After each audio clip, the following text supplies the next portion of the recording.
Emergencies होते हैं, जैसे हॉस्पिटल में कुछ भी मेडिकल इमरजेंसी हुए, उसके बारे में थोड़ा ब्रीफिंग दूंगा, मतलब क्या करना चाहिए, क्या नहीं करना चाहिए। तो आपको एल्बो, मान लीजिए अगर आपका एल्बो और ऐसे आप कर रहे हैं, this is not right. T मतलब टेम्परेचर। सबसे पहले मैं टेम्परेचर देखने वाली मैं इनके माउथ में डाल के 2 बार स्प्रे, पहले पूरा इसको शेक रहता है, आजकल तो डायरेक्टली ऐसे ही आता है, तो आप इसको 2 स्प्रे दें।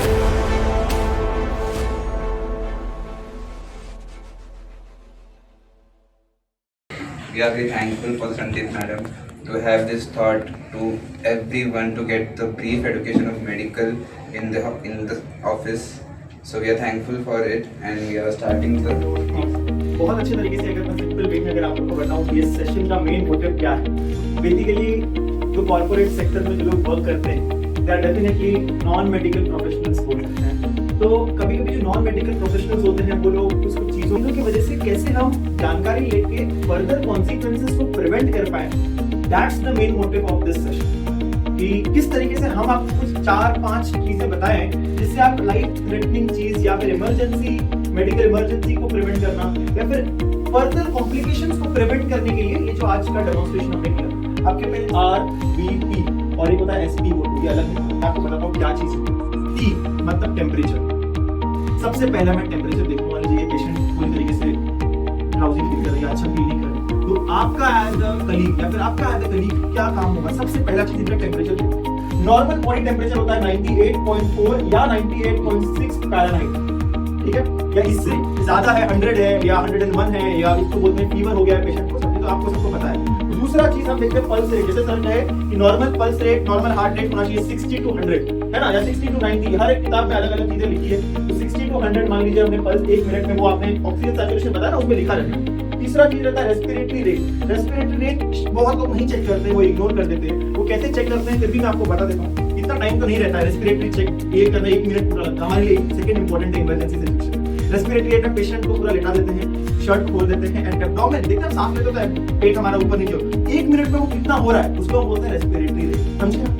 फिर सबसे जरूरी चीज है जो हम सबसे ज्यादा इग्नोर करते हैं कभी कभी, सबसे जरूरी चीज है अभी कोई भी चीज, मान लीजिए आपके घर में पानी आती है ना, पानी क्यों आ रही है? कोई फोर्स से आ रही है कि नहीं? कोई प्रेशर है उसमें। प्रेशर क्या होता है अगर हम बात करें इंग्लिश टर्म में, साइंटिफिक जब 11th-12th में जब पढ़ते हैं तो प्रेशर क्या होता है? Pressure force applied in that area, है ना, उसको हम प्रेशर कहते हैं। तो ये ब्लड प्रेशर है, हमारे बॉडी में जो ब्लड फ्लो हो रहा है ना, ब्लड फ्लो कहाँ होता है?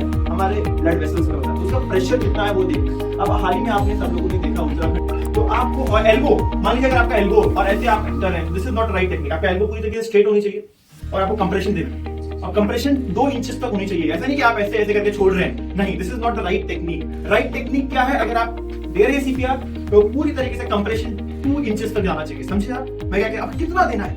30 कंप्रेशन देना चाहिए एक साथ, 30 कंप्रेशन, और उसके बाद 2 बार ब्रीथ देना है। ब्रीथ आपने देखा माउथ टू माउथ ब्रीथ होती है, बट वो तो आजकल नहीं सजेस्ट की जाती है। इमीडिएटली आपको आपके फ्रेंड को कहना है एम्बुलेंस को बुलाने के लिए, एक एयरवे लेना है, कोई भी कैम्बू बैग करके होता है जिससे एयरवे देते हैं। तो जैसे ही इनको 30 बार मैंने कंप्रेशन दिया, 30 बार कंप्रेशन के बाद 2 बार मुझे इनको एयर पास करवाना है, फिर वापस से मैं 30 बार दूंगा, फिर इनको वापस से मेरे को एयर 2 बार देना है। इससे क्या होता है? कंटिन्यूसली हम ये क्यों कर रहे हैं? बिकॉज हमारे हार्ट का एक्टिविटी, जैसे सर कहे, हार्ट का एक्टिविटी हमें रिगेन कराना है।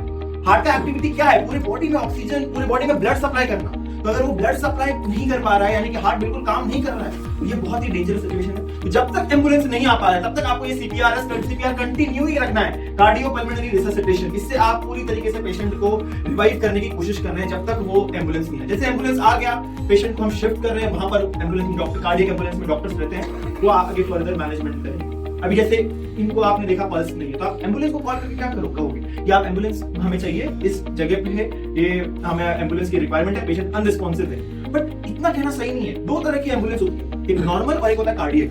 पेशेंट को कार्डियक इशू है, ऐसी कंडीशन में आप कार्डियक एम्बुलेंस को बोलते। आप समझ रहे हैं, मैं 2 पैरामीटर्स बताया। सबसे पहले सैचुरेशन, ऑक्सीजन ड्रॉप हो रहा है, 80-85 ऑक्सीजन हो जा रहा है, तो पेशेंट को एकदम सांस लेने में दिक्कत हो रही है, इमीडिएटली आपको एम्बुलेंस को बुलाना है और इनको टर्शियरी केयर हॉस्पिटल में लेके जाना। अब मान लीजिए मैं कोई सेकंड पर्सन ले रहा हूँ, ये पर्सन है, इन्होंने बोला कि मुझे अस्थमा का प्रॉब्लम है, पहले से मुझे सांस लेने में दिक्कत हो रही है, मैं सांस अंदर नहीं ले पा रहा हूँ, मुझे मुंह से सांस लेना पड़ रहा है, नाक से, और मैंने इनका ऑक्सीजन सैचुरेशन में देखा 85 86 से, मैं 95 से बहुत कम है, ET9 है और इनको सांस लेने में भी दिक्कत होती है। ऐसी कंडीशन में ये स्प्रे आती है एस्थिरिन की स्प्रे।